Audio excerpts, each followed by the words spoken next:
Yesus mengetahui bahwa saat kematiannya bagi dosa-dosa manusia sudah hampir tiba. Lalu ia berdoa, "Ya Bapa, jika kau mau ambil cawan ini dariku, tapi jangan kehendakku melainkan kehendakmu yang jadi." Tadinya saya yakin kalau inna dina indahil Islam itu benar-benar nyata. Tapi Tuhan Yesus sendiri yang menjawab dengan jawaban di Yohanes 14 ayat 6, merenungkan kehidupan saya selanjutnya. Karena kehidupan saya adalah seorang pemulung.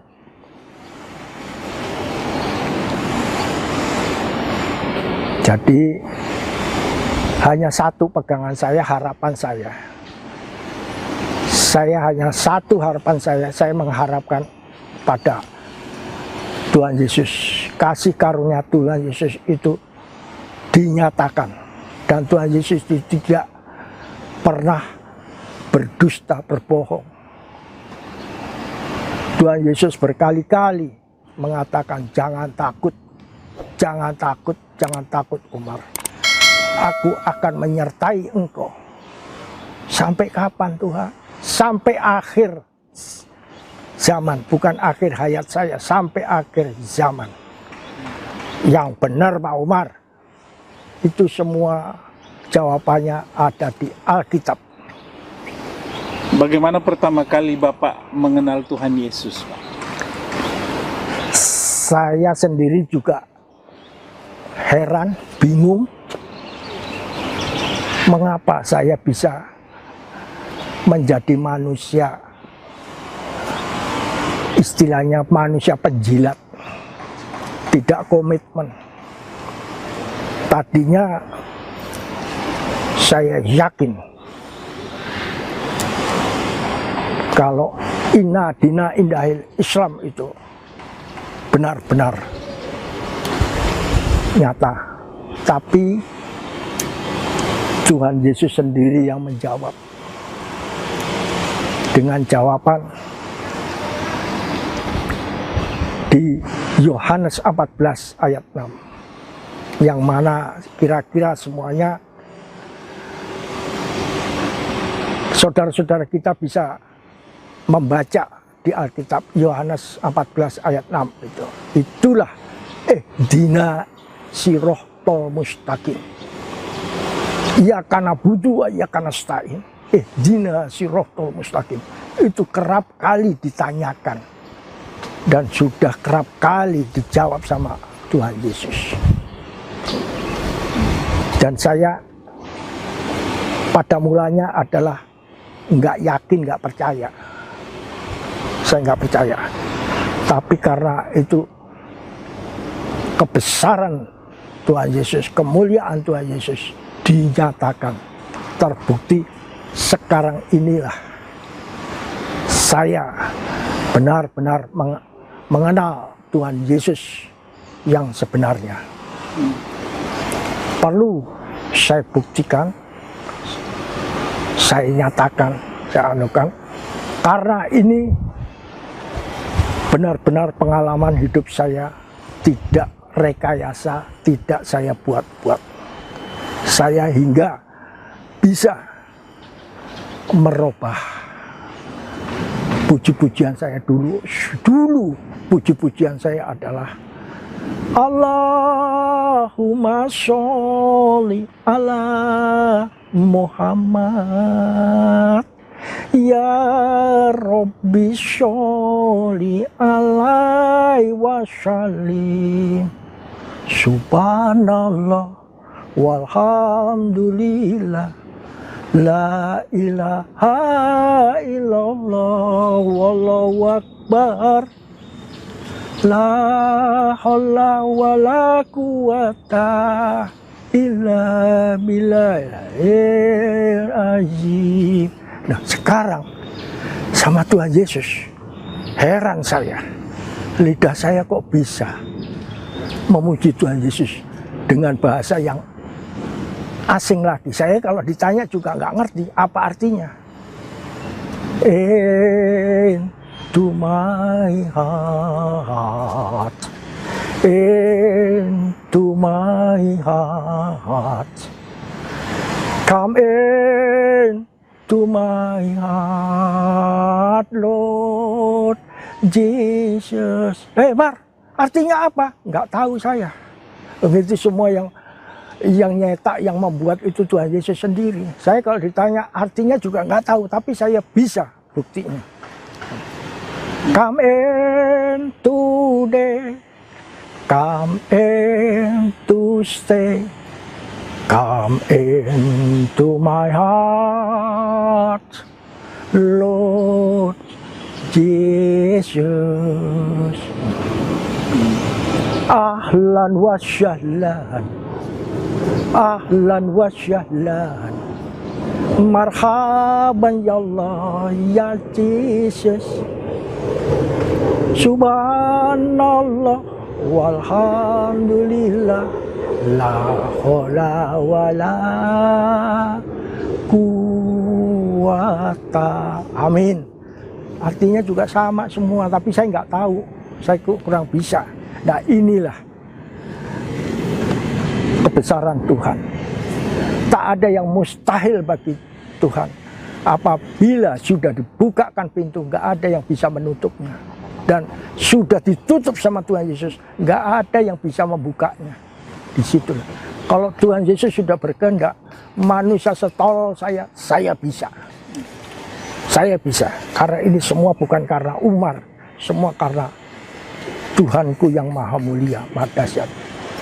Tuhan itu hanya satu kata, kun fayakun, jadi.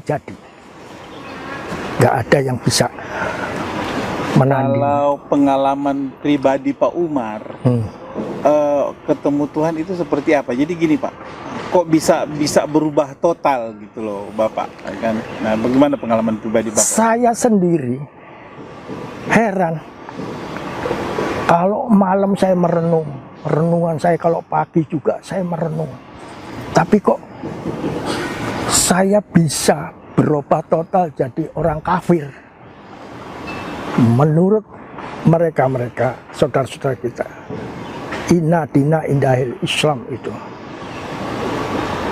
gak bisa saya uraikan, tapi yang jelas menyinggung perasaan saudara-saudara kita yang lain, Hindu, Buddha, Kristen, pasti hanya satulah Islam yang diridhoin oleh Allah. Menurut ya. Tapi nyatanya sekarang saya juga bingung.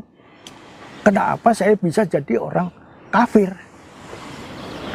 Itulah. Dan saya yakin seyakin-yakinnya kalau Tuhan Yesus itu sekarang ini masih hidup dan masih mendampingin saya di kiri kanan saya. Dijanji Tuhan Yesus, tenang Umar, maju terus, aku menyertai engkau. Tuhan Yesus, saya yakin janji Tuhan Yesus itu nggak pernah bohong. Tuhan Yesus berbicara, 2-3 orang bersekutu, aku pasti hadir. Sekarang Tuhan Yesus hadir, cuman kalian nggak bisa melihatnya, nggak tahu di samping saya, nggak tahu samping saya. Tuhan Yesus Pak ada. Dan saya berbicara ini tidak ngawur, tidak saya rekayasa. Tuhan Yesus selalu membisikin saya yakin. Ya, yang jelas untuk intinya, kuncinya untuk bisa masuk ke surga itu hanyalah ilmunya Tuhan Yesus. Apa itu? Keselamatan Tuhan Yesus itu keselamatan. Yang jelas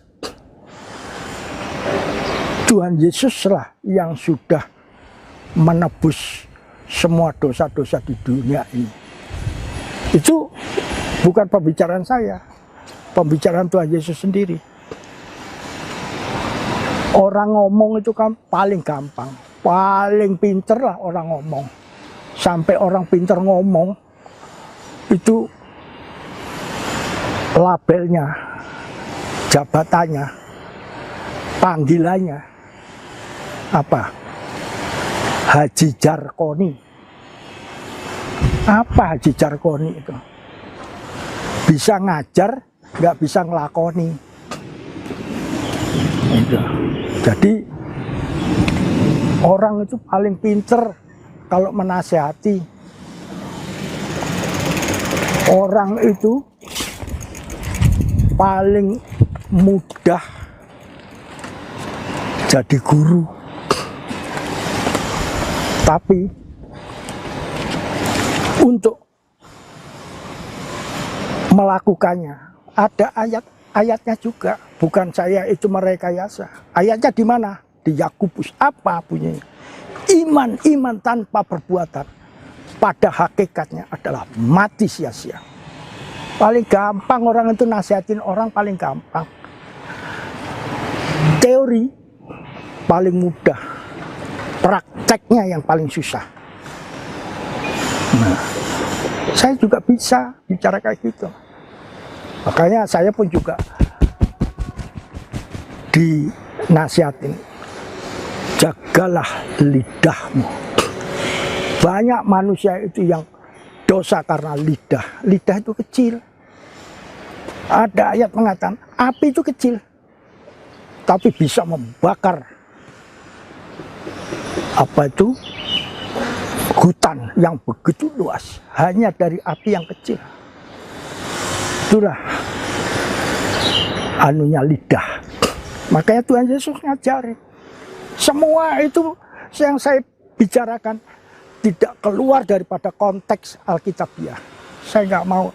Saya juga ngomong ini saya pertanggungjawabkan sama Tuhan Yesus.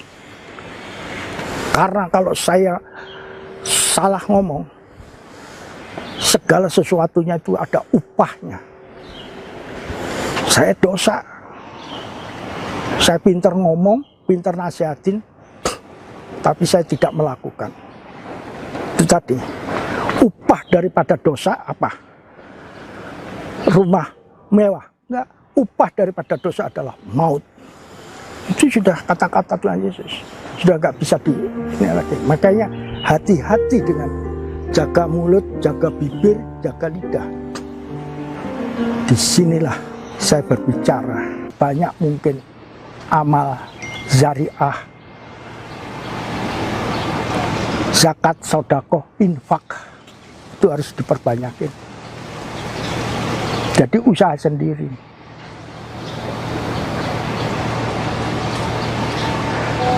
Makanya ada ayat kalau dulu lakum dinukum waliyadin. Apa lakum dinukum waliyadin itu apa? Yaitu masing-masing nafsi-nafsi. Namun kalau sekarang itu sudah enak. Enaknya gimana? Udah ditanggung Tuhan Yesus. Nanti saya ada lagu yang enak. Iramanya pun juga enak. Saya ada rekamannya, cuman saya kurang bisa. Siapa yang tak pernah berbuat dosa, siapa yang tak pernah berbuat salah, mari datang kepada Yesus. Dia akan mengampunimu. Oh, Masya Allah. Itu semua itu Tuhan Yesus lah. Sudah ditanggung. Nggak usah kamu zakat, sodako, infak. Kamu pelit pun juga Tuhan Yesus sudah tahu. Tahu semua. Contohnya, wanita, aku nggak punya suami Tuhan. Oh iya, sekarang nggak punya suami. Tapi suamimu itu sudah 6. Tuhan Yesus tahu. Jangan ngebohong sama Tuhan Yesus. Tuhan Yesus maha tahu. Dia minta orang Samaria mungkin. Yang dikatakan sekarang kau nggak punya suami, tapi suamimu sudah 6, sampai nyembah ini. Benar-benar Tuhan tahu, dan Tuhan Yesus tahu.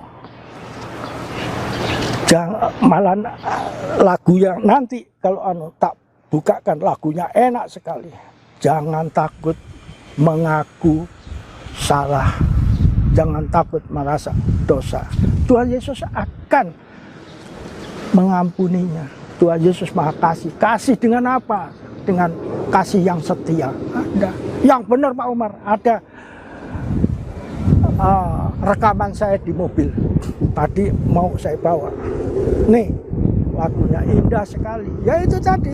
Indah rencanamu Tuhan di dalam hidupku, walau ku tak tahu dan ku tak mengerti semua jalanmu. Rencanamu aku gak ngerti Tuhan, maumu juga gak ngerti. Dulu aku gak ngerti Tuhan, makanya mulutku itu gak bisa saya kendalikan. Najis, haram, ikut Tuhannya orang kafir. Dulu, maaf. Tapi ku mengerti sekarang, aku ngerti Tuhan sekarang. Maksudmu aku baru ngerti Tuhan. Indah sekali, loh, itulah. Jadi saya itu berbicara ini bukan saya buat-buat, saya rekayasa, saya pemain drama, pemain watak, tidak. Saya berbicara ini benar-benar tulus. Saya takut akan Tuhanku. Karena apa? Banyak jawaban. Umurku sudah tua, sebentar lagi aku mati. Apa yang kuharapkan? Emang saya harapkan untuk bisa kaya? Enggak. Sebentar lagi aku mati. Dan aku sebentar lagi menghadap pengadilan Tuhan. Tuhan sendiri berbicara, jangan engkau menghakimi. Karena penghakiman adalah hakku, kata Tuhan. Jangan engkau menghakimi. Penghakiman adalah milik Tuhan. Ajaranmu hanya satu, kasih. Tuhan sampai ada kata-kata ini, saya nggak ngarang. Sehati sepikir. Ada ayatnya. Kau harus sehati sepikir dengan saudara-saudaramu. Kau nggak akan bisa masuk surga sebelum utangmu itu kau bayar lunas. Di mana ayatnya? Matius 5 kalau nggak salah. Jadi suruh bayar semua utang. Lah kalau utang, duit dari mana?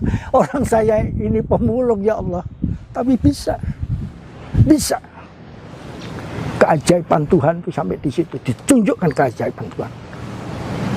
Nah, tahu-tahu nemu dompet, isinya itu cek semua, cekcok, ya.